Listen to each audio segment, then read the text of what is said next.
मंडळी, कशा आहात तुम्ही सगळे? फायनली मी मुंबईत येऊन मला 1 महिना झाला आहे आणि मला आत्ता कळलेलं आहे की मृण्मयी तुला ब्लॉग अपलोड करायचा आहे आणि त्याचा मी इंट्रो नाही केला. USA असताना माझी खूप धावपळ होती कारण एकटीला सगळं मॅनेज करायचं होतं. पॅकिंगपासून रूम आवरण्यापासून I was the only person was doing it. तर खूप जास्त स्ट्रेससुद्धा होता मला. त्या रिझनमुळे मी काहीही ब्लॉग नाही करू शकली. तर हा संपूर्ण ब्लॉग आय गेस व्हॉइस ओव्हरमध्ये करते मी. तर please don't mind. I hope तुम्हाला हा ब्लॉग आवडेल कारण ही जर्नी आहे फ्रॉम USA टू मुंबई. मी माझ्या वेकेशनसाठी इथे आलेली आहे. माझे बॅग्स रेडी आहेत. हे पूर्ण शेल्फ खाली झालेला आहे. हा पूर्ण बेड खाली आहे. मी चादर ठेवते कारण धूळ बसते म्हणून मग आल्यावर मी चेंज करेन. आणि हे सगळं पूर्ण पॅक केलेलं आहे. हे लिटरली माझं सगळं मी पॅक करून चादरी लावून ठेवल्या आहेत जसं की शिफ्टिंग होणार आहे. पण ह्या माझं उशा आहेत, इथे माझं जॅकेट आहे आणि हे सगळं मी जे वापरते प्रॉडक्ट जे नाही नेते सगळं इथे आहे. हे मला पॅक करायचं आहे आणि दॅट्स इट. आणि look at me, I am sorry. आणि वी आर ऑल सेट. माझा हा एअरपोर्ट लुक आहे. माझी बॅग रेडी आहे, ती मी खांद्यावर घेणार आहे. दिस इज द कॅरी ऑन आणि ह्या 2 बॅगा आहेत.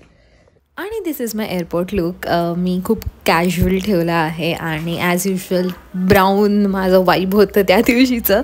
एनिवेज मी हा व्लॉग व्हॉइस ओव्हरमध्ये करते कारण as usual Mrunmayi is little awkward when she goes out. कारण मला ना खूप जास्त असं वाटतं की खूप लोक बाहेर गेलं असं व्लॉगिंग करताना बघतात आपल्याकडे आणि I don't like that attention. म्हणून ना मी बाहेर काहीच बोलत नाही जेव्हा ही व्लॉग करते.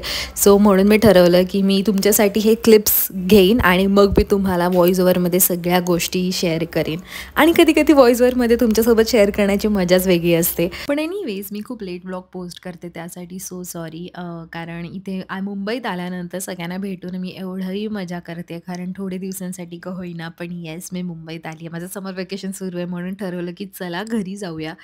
कारण हो मी घर तेवढंच मिस करते आहे. पण एनिवेज फायनली मी एअरपोर्टला पोहोचली आहे. तर मी आहे डेट्रॉईट एअरपोर्टला आणि इथून मी माझं ले ओव्हर होतं डेट्रॉईट टू पॅरिस आणि मग पॅरिस टू मुंबई. आणि guess who is travelling solo for the first time. मी कधीही ती एअरपोर्टवरून कुठेही गेली नाही आहे. पण जेव्हा तुम्ही नवीन शहरात येतात तेव्हा हा एक्सपिरियन्स तर नक्कीच घेणं आहे तुम्हाला.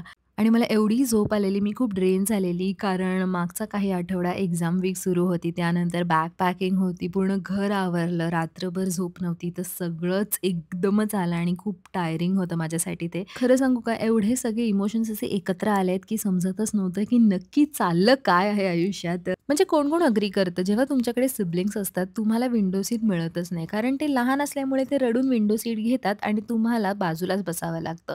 पण ह्यावेळी मी मुद्दामून विंडो सीट बुक केली माझ्या एकटीसाठी आणि फायनली मी मस्त व्ह्यू एन्जॉय करत आणि मी छावा हा मूव्ही लावलेला Netflixवर आणि मस्त प्लेनमध्ये वायफाय पण होता फ्री.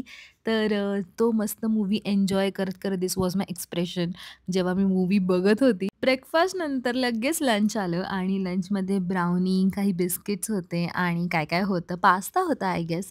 मस्त पेटपूजा केली आणि थोडीशी झोप पण काढली फ्लाईटमध्ये. त्यानंतर लुक ॲट दिस व्ह्यू. हा मी व्हिडिओ ॲक्च्युअली यूट्यूब शॉर्ट्ससाठी शूट करत होती. फ्लाईटमध्ये गेलात आणि विमानाच्या पंखाचा फोटो नाही काढलात किंवा व्हिडिओ नाही काढला असं होणार आहे का? पण हा जेव्हा मी क्लिप काढला तेव्हा ओ माय गॉड किती छान दिसत होतं हे सगळं. आणि मग मी 8 तासानंतर पॅरिसला पोहोचली. पॅरिसला 3 तासाचं मॅक्स माझं लेओव्हर होतं आणि मी जास्त शूट नाही केलं कारण खरंच खूप जास्त थकलेली मी आणि मी एकटी असल्यामुळे अजून बोर झालेलं मला.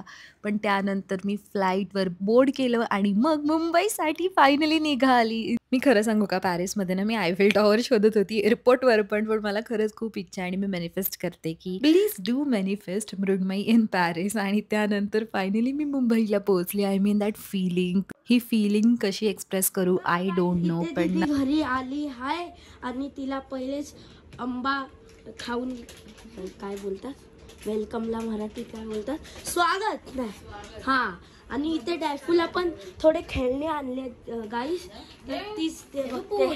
हे बघा गाईस असा हा फॉक्स आहे खूप पतलावाला आणि हे मी तिथे घेतलंय. बघा गाईस बघा ती खूप खुश झाली आहे. हा बॉल पण बघा. आणि ह्यांची भांडणं झाली आहे. डॅफूला भरला नाही त्याच्या बारे. चिकनचं म्हणणार आहे तो तिकडेच आहे. हिला वाटलं की चिकन तिला तेच वाटलं. तर गाईज आम्ही संजूला एरियलला सोडले आणि आता आम्ही थिओब्रामाची वृष्टी खायला आलोय.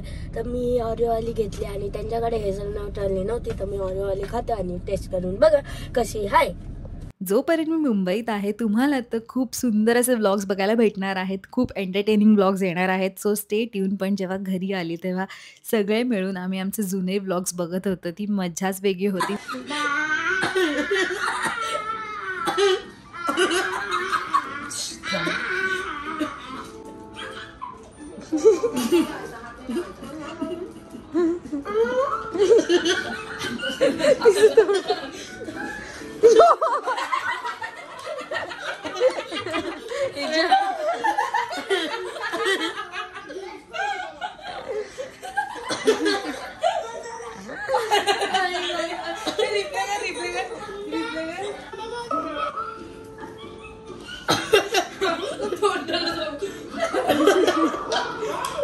आणि मग आम्ही निघालो हेअर कटला आणि हे तिघंही माझ्यासोबत आले. ह्यांचं काहीही काम नव्हतं पण कंपनी द्यायला तिघंही आले आणि मी आज लेअर कट करत होती. आय मीन फायनली, कारण 9 महिन्यानंतर मृण्मयी सॅलॉन बघते. अमेरिकेत मी एकदाही सॅलॉनला गेली नाही कारण ते खूप एक्सपेन्सिव्ह असतं आणि वेळही नव्हता टू बी ऑनेस्ट. कारण तुम्ही माझी जर तिकडची लाईफ बघितलीत तर तुम्हाला पण समजेल की मृण्मयी तुला खरंच वेळ नव्हता. तर फायनली मी इथे हेअर कट करत आहे आफ्टर 9 मंथ्स. जायच्या आधी मी एकदा केलेला आणि आता करत आहे. आणि हे इकडे झोपून गेलेले आहेत. They literally slept. I mean त्यांना कोणी उठवलंही नाही. ते माझं हेअर कट होईपर्यंत झोपलेले आणि तो फोन बघत होता ॲज युज्युअल. त्यालाही झोप आलेली कारण ते शाळेत पण गेलेले. सो तिघंही थकलेले. शाळेतून आल्या मी त्यांना घेऊन आलेली माझा हेअर कट करायला. आणि दिस इज दी फायनल लुक. तो तिथे ॲक्च्युली जेव्हा ना आपण हेअर स्टाईल करतो ना, म्हणजे एकदम असे कर्ल्स वगैरे करतो ना स्टायलिंग, तेव्हा हेअर तुमचे एकदमच चांगले दिसतात. असं वाटतं की एकदम तुम्ही हिरोईनसारखे बाहेर येणार सॅलॉनच्या आणि पॅप्स वगैरे उभे असतील. म्हणजे तुम्ही एकदम सेल्फ लव्ह वाटतं. पण टू बी ऑनेस्ट जेव्हा नंतर तुम्ही हेअर वॉश करतात तेव्हा हे हेअर असे नाही दिसत. म्हणून जेही इंटरनेटवर दिसतं ते सरळ जाऊन तुम्ही तुमच्या हेअरला नका करू. ऑब्व्हियसली सजेशन्स घ्या. आपले हेअर व्हॉल्यूम्स, हेअर कसे आहेत त्याच्या बेसवरच हेअर कट करा. आणि yes, that's how my hair cut looks like. आणि आय होप तुम्हाला हा व्लॉग आवडला असेल तर please don't forget to like, share and subscribe. Bye. आपण लवकरच भेटू.